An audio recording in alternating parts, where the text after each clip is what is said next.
Bueno, pues regresamos a la exposición. Vuelvo a compartir la pantalla para rescatar donde nos habíamos quedado, ¿vale? Ahí está.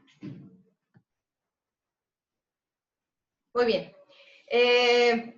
Pues como lo habíamos comentado, entonces, y como lo vimos en el video anterior del caso de Mariluz,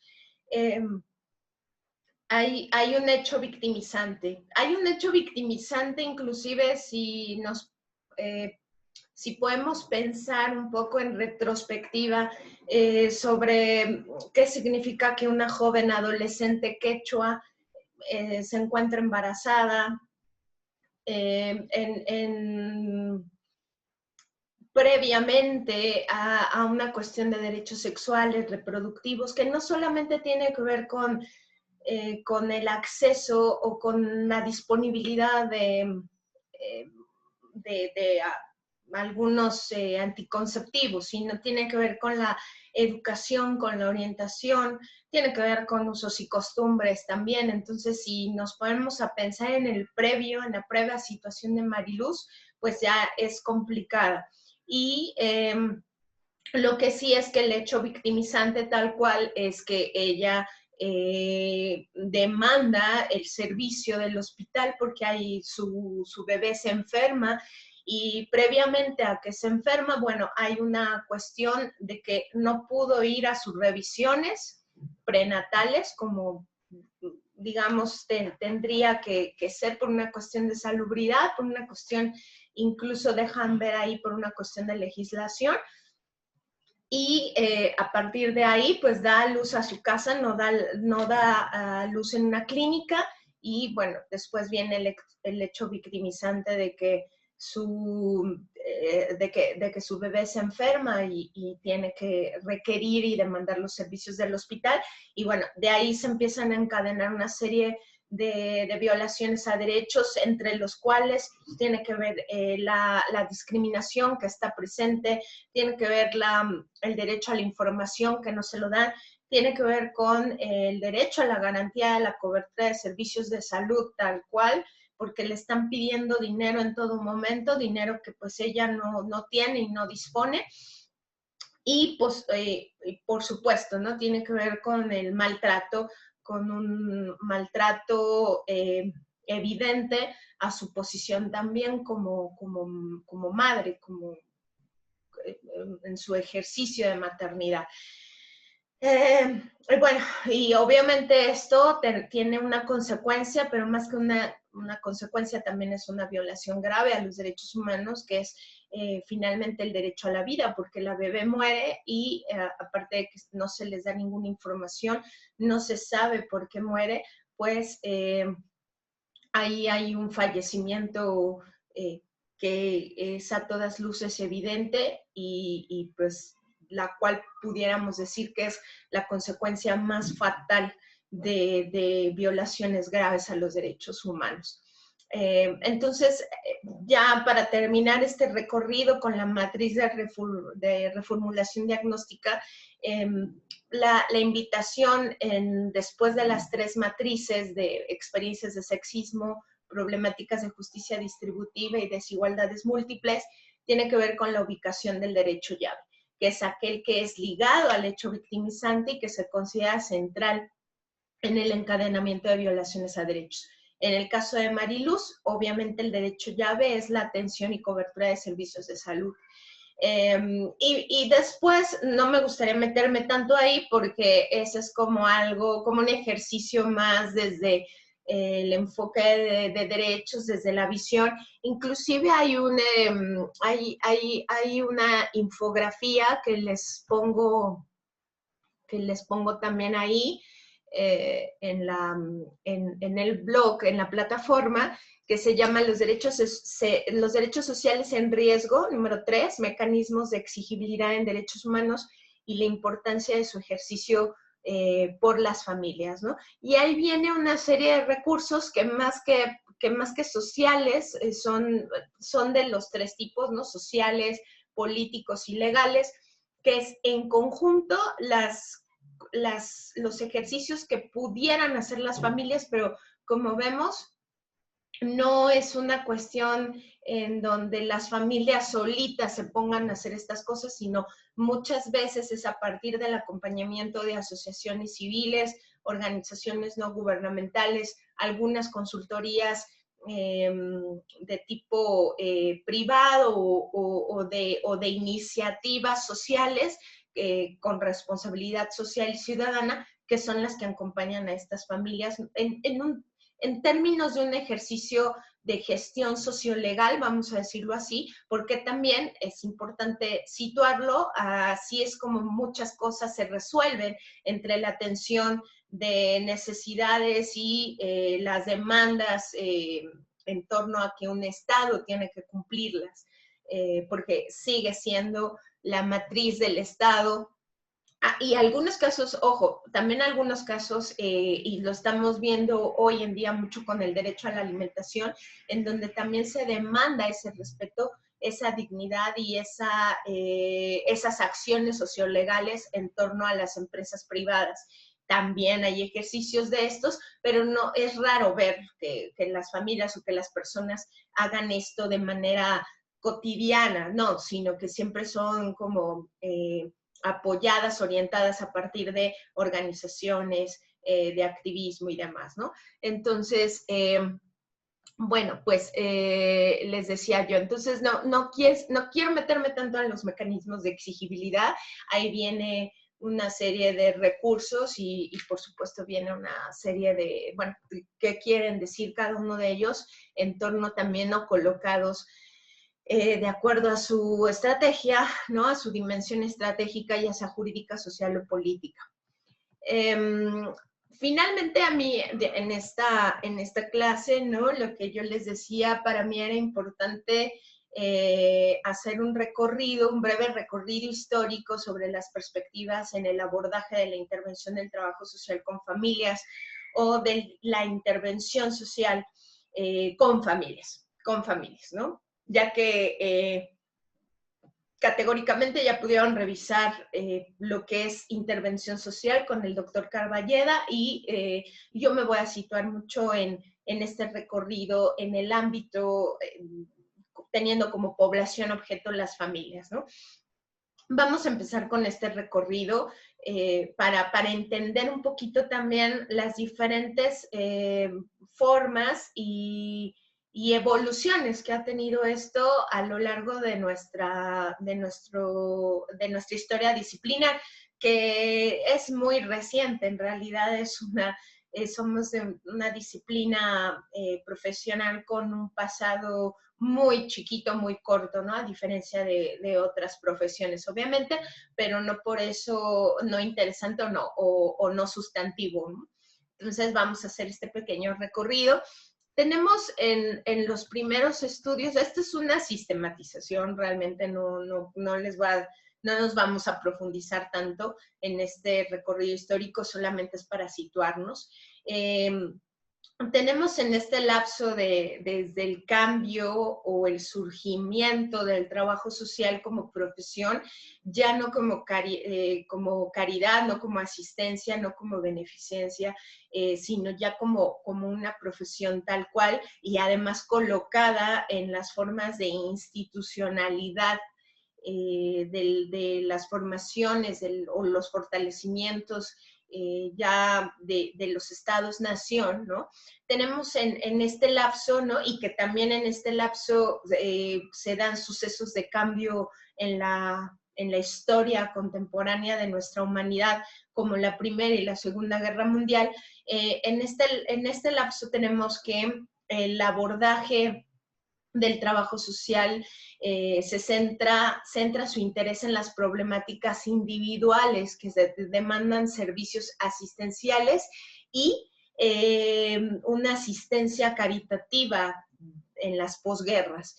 no caridad inmediatamente o vista hacia servicios básicos o alimentarios, sí, pero sobre todo que tenían que ver con hacerse cargo de los huérfanos de la guerra, ¿no? Y bueno, en la Segunda Guerra Mundial, hacerse cargo del desastre, de ahí surge el concepto de lesa humanidad, es decir, el desastre humanitario que dejaron las secuelas de la ideología nazi, no solamente como a nivel de guerra, a nivel de la demostración de la conquista de territorios o la demostración o el surgimiento de los dos bloques y el asesinato masivo de personas, ¿no? Tiene que ver con eso, con la desaparición y el asesinato masivo de personas, es decir, se empieza a instalar la idea de la desaparición y el ataque masivo de personas como una forma de imperialismo, ¿no?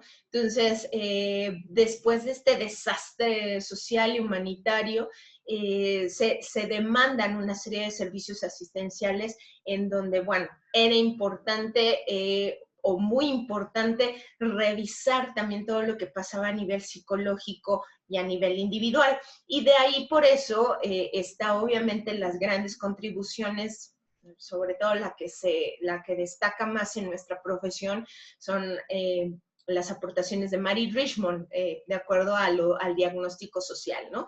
Empieza a haber un énfasis muy, muy profundo en términos de la intervención individual, la intervención y la orquestación del famoso caso.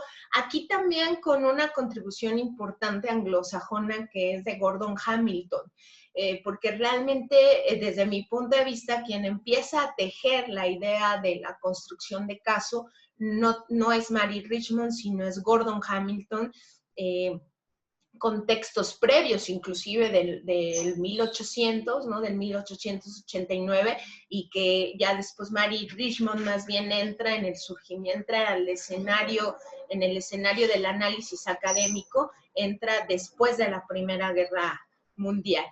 En esto también se identifica que la práctica del trabajo social con familias está ligada a modelos terapéuticos, con un fuerte componente sistémico en acción profesional, puesta en el cambio personal más que en el familiar, porque que también para mí eso es una diferencia muy sustantiva, tiene que ver con que el caso no es una sola persona o no es a partir de la persona objetivo, sino tiene que ver con el caso en construcción de su grupo social y de su entorno, que si bien Mary Richmond habla algo de eso,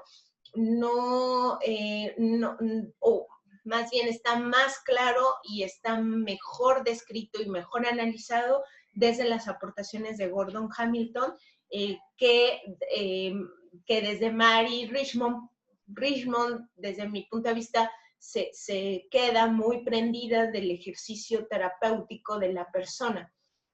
Y obviamente esto se entiende porque también académicamente, disciplinarmente, estaban las aportaciones de Freud, que eran pues muy incisivas, ¿no? Ya venían con un fuerte ímpetu, ¿no? De la influencia de las cuestiones psicológicas, ¿no? Aparte, bueno, Freud, pero aparte otros teóricos, otros analistas, ¿no? Como Merton, como Parson, que también ya empezaban a destacar los análisis y la influencia del modelo sistémico, ¿no? Del pensamiento del modelo sistémico en los contextos de posguerra, tanto Primera como Segunda Guerra Mundial. Después tenemos un lapso de tiempo importante, sobre todo para nosotros en Latinoamérica, entre el periodo de los 60, 50, 60, 60 y 70, que es en el marco de la reconceptualización, las discusiones sobre la pobreza estructural, lo que les explicaba en el otro video, ¿no? Las situaciones de despojo y que seguimos teniendo estas situaciones, ¿no? De conquista de los territorios, de espacio, de cuestiones de pobreza y de injusticia financiera, cognitiva e histórica, a la manera en como lo explica también Boaventura de Sousa Santos. Entonces, estas discusiones sobre la pobreza estructural empiezan a ser muy incisivas y muy fuertes. En el marco de la reconceptualización, que desde mi punto de vista esa es la gran aportación, tanto es un movimiento social y político académico del trabajo social y que surge en Latinoamérica.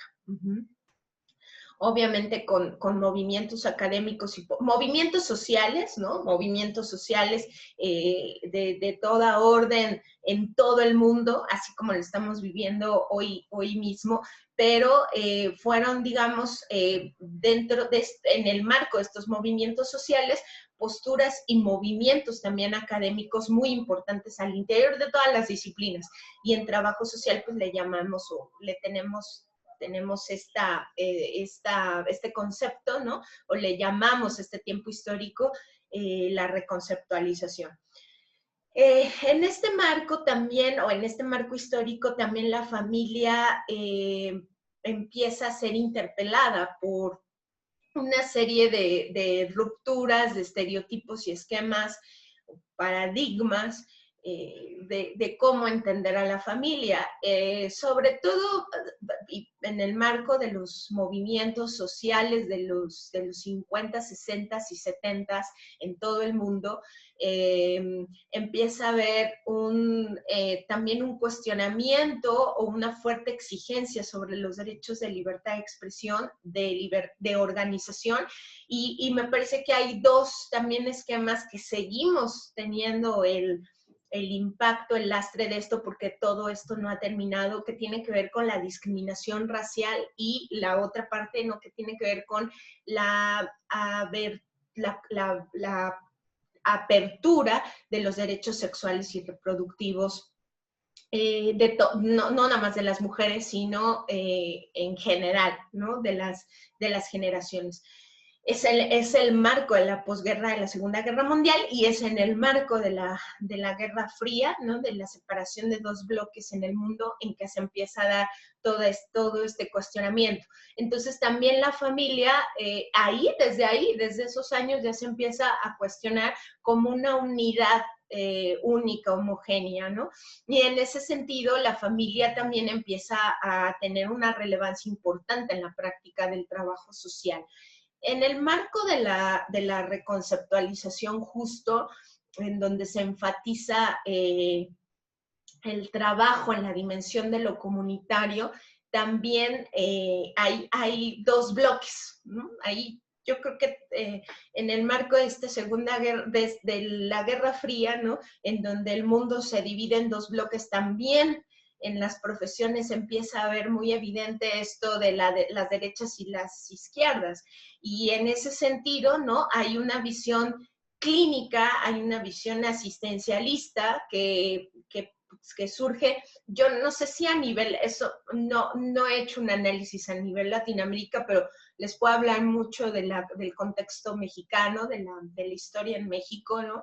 Hay un trabajo social que se empieza a instalar en las instituciones de manera asistencial, de manera clínica, también de manera coercitiva, en el sentido de que la asistencia social se empieza o está muy ligada a un ejercicio de cooptación política. Por parte no del Estado, sino por parte de un partido político específicamente, ¿no? En nuestro caso, nosotros no tuvimos dictadura de militar, o no tuvimos la dictadura de un personaje, sino tuvimos la dictadura de un partido que coercionó a 4 sectores de la población muy importantes, que tenía que ver con el ejército, tenía que ver con las personas con grandes ingresos, ¿no? Empresarios, empresariales, tenía que ver con el sector obrero y campesino, en este sector, además de gran impulso a la industrialización y en donde se conformaron las grandes ciudades y el sector campesino. En estos sectores, ¿no? La cooptación era a través del ejercicio asistencialista, de política social, sí, de política social de un estado de bienestar, sí, pero que era finalmente ofrecido desde un esquema cooptativo, ¿no? Si estabas dentro del partido político o tenías que demostrarle esa lealtad al partido político que era el que te estaba brindando eso.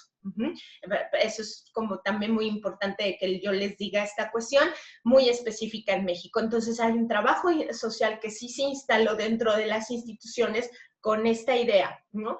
Inclusive yo diría que con una idea hasta de tipo patriótico, ¿no? Y en un primer momento, con una gran presidencia que tuvimos aquí y que tenía que ver y que rescató quizá lo mejor que nos pudo dejar la Revolución Mexicana en sentido de las famosas jornadas culturales vasconcelianas, ¿no? Que eran jornadas de alfabetización y educación en territorio, en el campo, ¿no? Después retomado mucho de ese esquema en el surgimiento de este estado de bienestar con una gran presidencia que tuvimos del general Lázaro Cárdenas, y después esta desvirtuación que les estoy contando, ¿no? Del trabajo social instalado desde las instituciones como brindadoras de asistencia social, pero con una cooptación partidista de por medio. Y justo en el marco de la reconceptualización y en el marco de todos estos movimientos sociales y de todas estas cuestiones que empezaban a ser interpeladas y que estaban empezando a ser cuestionadas, hubo un trabajo social que se instaló más desde lo comunitario, se instaló más desde plenamente la materialización de la desigualdad histórica de muchas zonas en nuestro país, que inclusive empezaron también a hacer ejercicios políticos específicos, pero estos ejercicios políticos tenían que ver con un fuerte cuestionamiento hacia ese estado de bienestar y una ruptura tremenda a estructuras institucionales, ¿no? Inclusive algunas de ellas pensando obviamente en la toma de armas y en la formación de la revolución, porque también habría que decirlo, pues empieza a haber ejercicios, ¿no? Como la Revolución Cubana, que empiezan a demostrar, que empiezan a tomar acción, que ya no es tanta la teoría, sino empieza a haber una acción concreta de personas que tomaron acción social, que tomaron acción política para poder, pues, instalar la idea de que otro Estado era posible a partir, obviamente, de cuestionamientos que tenían que ver con la toma de los medios de producción y con toda la influencia, pues sí, del marxismo tal cual, ¿no? Del marxismo, de los cuestionamientos también críticos desde la izquierda como tal, ¿no? De manera general, yo diría, ¿no? Y bueno, también de otras partes del mundo, ¿no? Casi nunca se habla de la influencia oriental, pero también había ideas confucianas ahí que estaban como generando esa fuerte influencia de cómo generar otro tipo de Estado-nación que repartiera, que distribuyera más la riqueza entre el pueblo. Entonces hay un trabajo social que les mencionaba yo que se empieza a colocar muy fuertemente desde lo comunitario.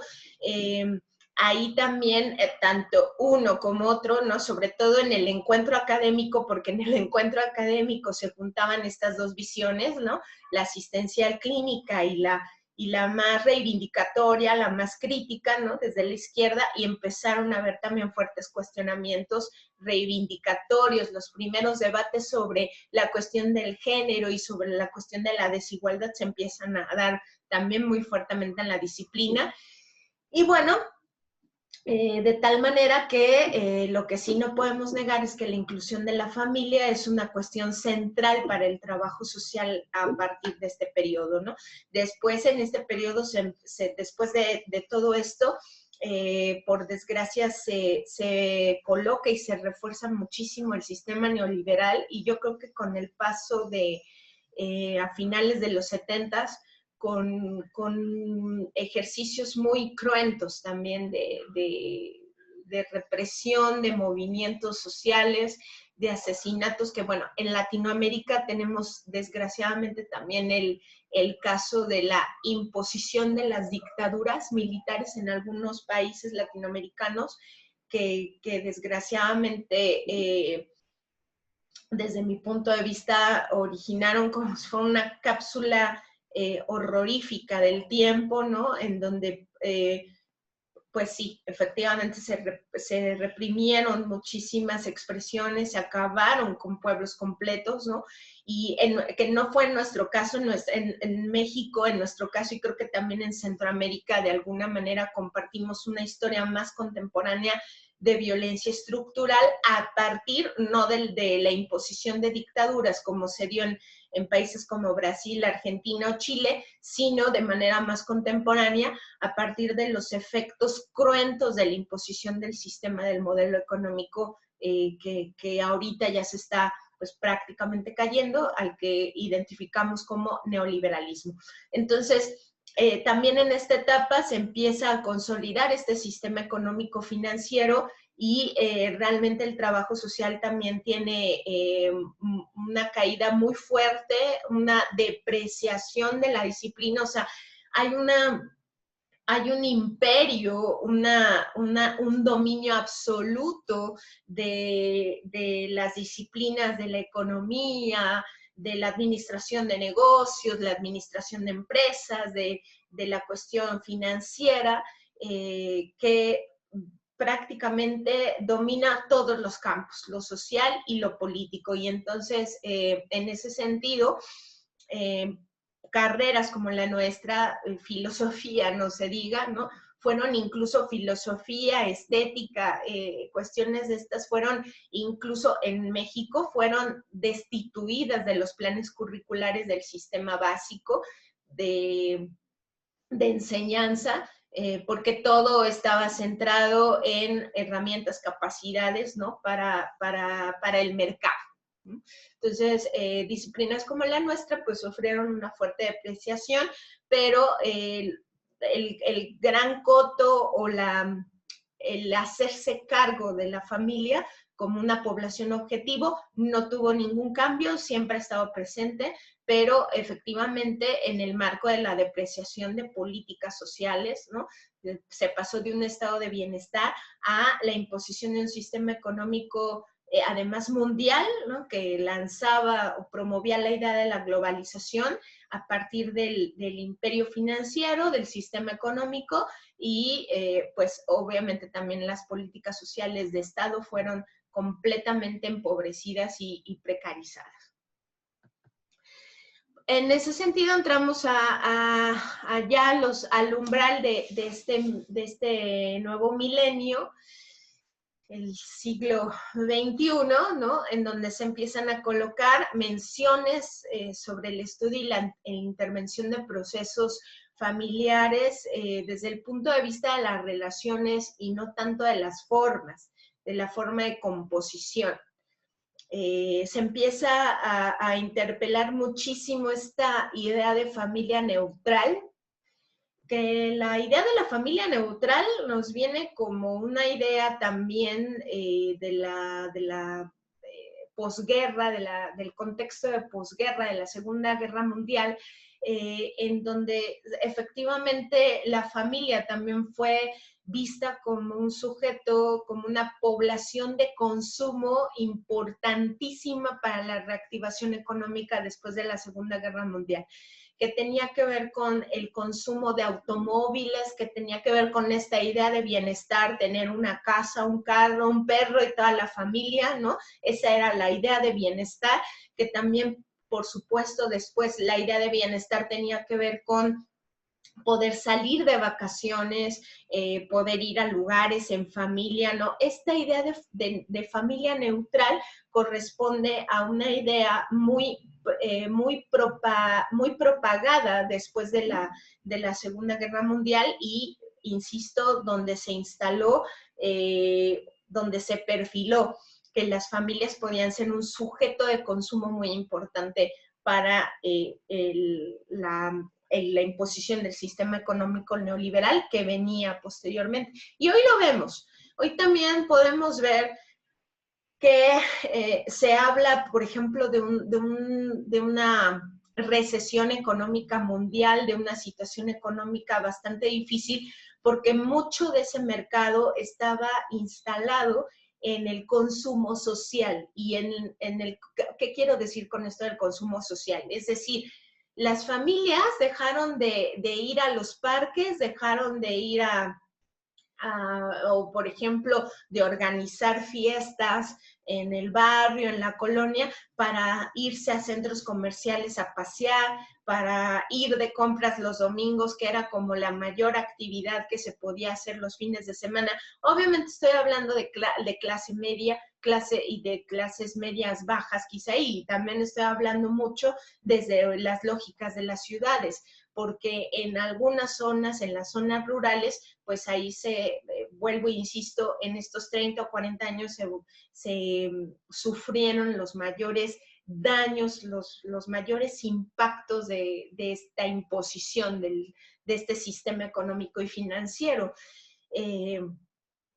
Entonces, claro, ahora con esta cuestión del COVID, pues cuando se habla de un distanciamiento físico y de romper esos ritos y esos esquemas sociales de consumo, no sociales de socialización, no porque esos esquemas nos fueran a servir para reforzar los esquemas familiares para nada, sino todas estaban dirigidas hacia el consumo, ¿no?